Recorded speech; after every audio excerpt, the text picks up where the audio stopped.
Femmes inspirantes et engagées de l'IPC, saison 2.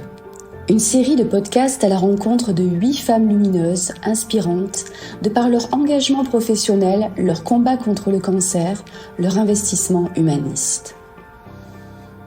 Elles sont infirmières, secrétaires, attachées de recherche clinique, médecins ou encore techniciennes de laboratoire.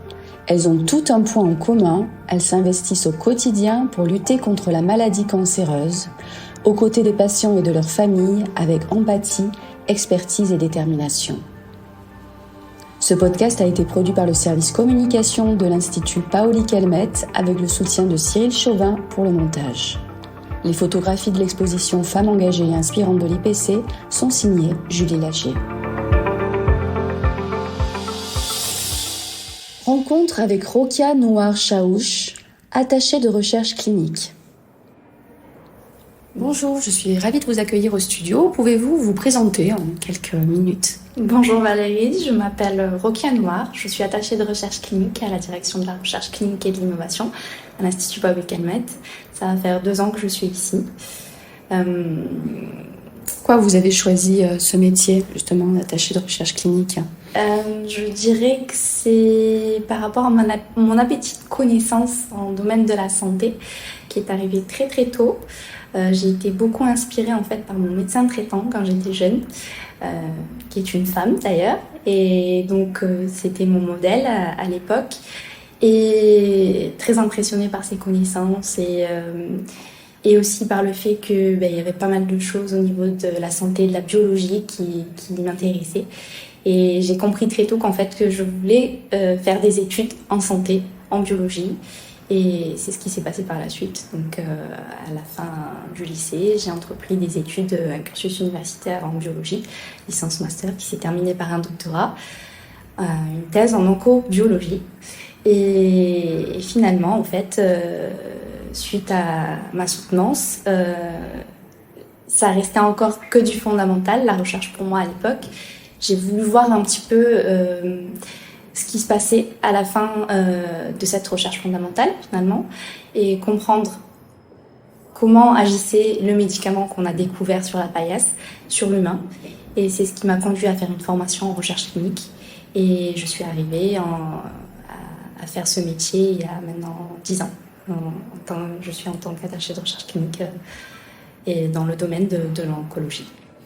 Et pourquoi l'oncobiologie ? Est-ce qu'il y avait un goût particulier pour cette discipline, cette matière ?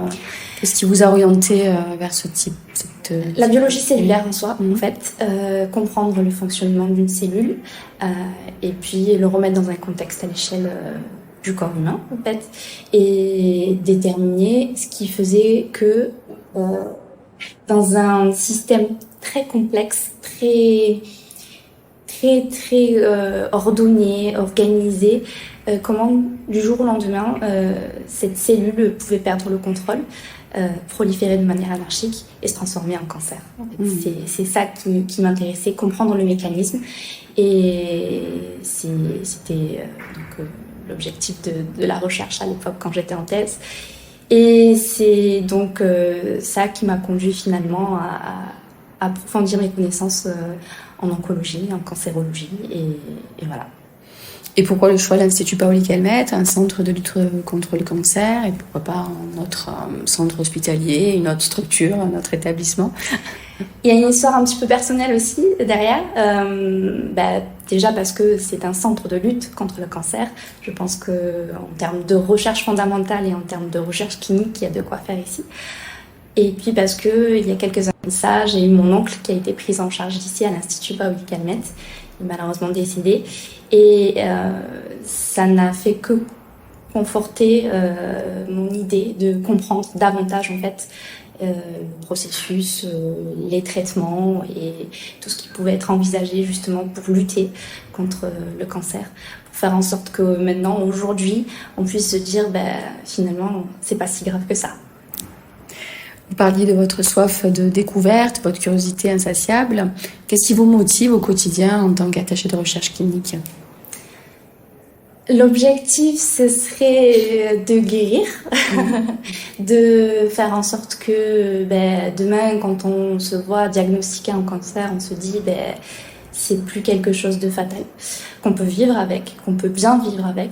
C'est tout l'objectif en fait des essais cliniques, déterminer la tolérance, vérifier que malgré les effets secondaires, le patient il vit bien avec son traitement, avec sa maladie. Ce serait peut-être optimiste de dire d'en guérir. On en guérit maintenant, il y a certains cancers qui se traitent très bien, d'autres pas encore, on n'a pas forcément trouvé la solution, mais voilà, c'est se dire on a contribué, peut-être à toute petite échelle, mais on a contribué à faire en sorte d'avancer la recherche et de faire en sorte qu'on atteigne plus rapidement peut-être cet objectif de guérison et de se dire que finalement aujourd'hui le cancer, on peut le traiter comme une grippe, une rhinopharyngite, n'importe quoi, une petite maladie, que ça devienne maladie chronique. Tout à fait. Si je passais 24 heures avec vous, ou du moins on va dire 12 heures ou 8 heures professionnelles, c'est quoi votre vie au quotidien, votre vie pro en fait? Ma vie au quotidien, c'est en fait d'assister les médecins qui justement font ces essais cliniques. C'est eux qui voient les patients. C'est de les aider dans leurs interrogations par rapport aux protocoles qui déterminent les essais cliniques, dans la logistique, dans les questions qui peuvent se poser auprès du laboratoire pharmaceutique. D'aider aussi les patients dans leur administratif, dans leurs questions concernant le traitement qu'on teste, de coordonner un petit peu avec les autres intervenants, les infirmières de recherche clinique, la radiologie, pas mal de départements interviennent aussi dans les essais cliniques, avec la pharmacie également. Donc voilà, c'est un petit peu coordonner, gérer, être le centre en fait, faire le lien entre le laboratoire pharmaceutique, le patient, le médecin et les autres corps de métier qui gravitent en fait autour du patient et de la santé du patient et l'essai, le traitement qui est mis à l'essai en fait. Très intéressant. Et qu'est-ce que vous pourriez conseiller à d'autres personnes qui voudraient suivre votre voie, faire le même métier Quel message vous pourriez leur... surtout ne pas perdre son objectif en fait de vue. C'est vrai qu'en fait le métier d'attaché de recherche clinique est très mal connu ou peu connu en fait.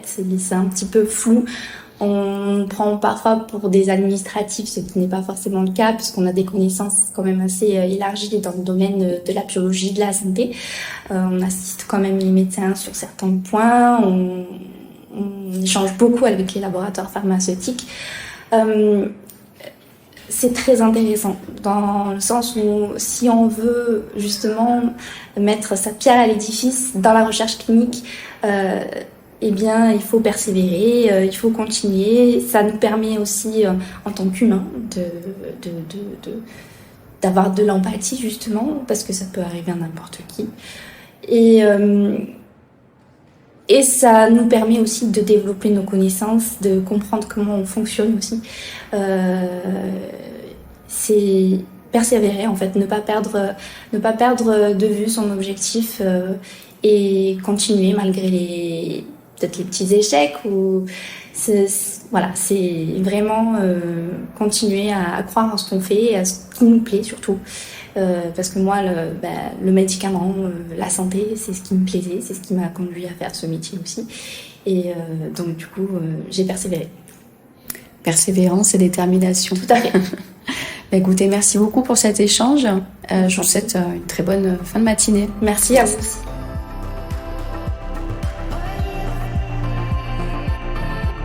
Je remercie chaleureusement notre invité de ce jour pour son propos stimulant et motivant. Un grand merci à nos auditrices et auditeurs pour leur écoute bienveillante.